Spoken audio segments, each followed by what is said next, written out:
ತಿಂಗಳಿಂದ ಜ್ವರನೇ ಹೋಗಲ್ಲ. ಕಮ್ಮಿ ಜಾಸ್ತಿ ಆಗ್ತಾ ಇತ್ತು. ಈಗ ಬರ್ತೈತೆ ಸರ್ ಜ್ವರ.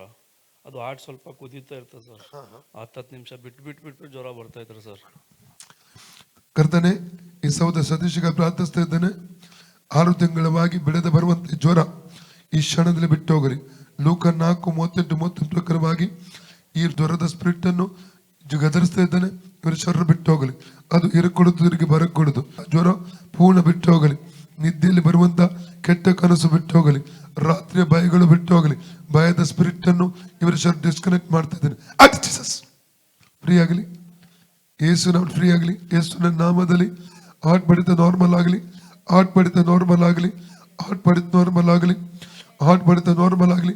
ಪವಿತ್ರಾತ್ಮನೇ, ನೀನು ಇದನ್ನು ನಿಯಂತ್ರಿಸಬೇಕಾಗಿ ಕೇಳ್ಕೊಳ್ತೇನೆ. ಹಾರ್ಟ್ ಬಡಿತ ನಾರ್ಮಲ್ ಸ್ಥಿತಿಗೆ ಬರುವಂತ ಸಾಬಿಡು. ಹಾರ್ಟ್ ಬಡಿತ ನಾರ್ಮಲ್ ಸ್ಥಿತಿಗೆ ಬರುವಂತ ಸಾಬಿಡು. ಫ್ರೀ ಆಗಲಿ. ಕರ್ತನ ಸುಖಸ್ಥರ ಪಾಸ್ವರ್ಡ್ ಮೂಲಕ ಈ ಸಹೋದರ ಗುಣವಾಯ್ತು. ಫ್ರೀಡಮ್ ರಿಲೀಸ್ ಮಾಡ್ತಾ ಇದ್ದೇನೆ. ಸೌಖ್ಯ ರಿಲೀಸ್ ಮಾಡ್ತಾ ಇದ್ದೇನೆ. ಫ್ರೀ ಆಗಲಿ ಸರ್. ಕಮ್ಮಿ ಆಯ್ತು ಸರ್.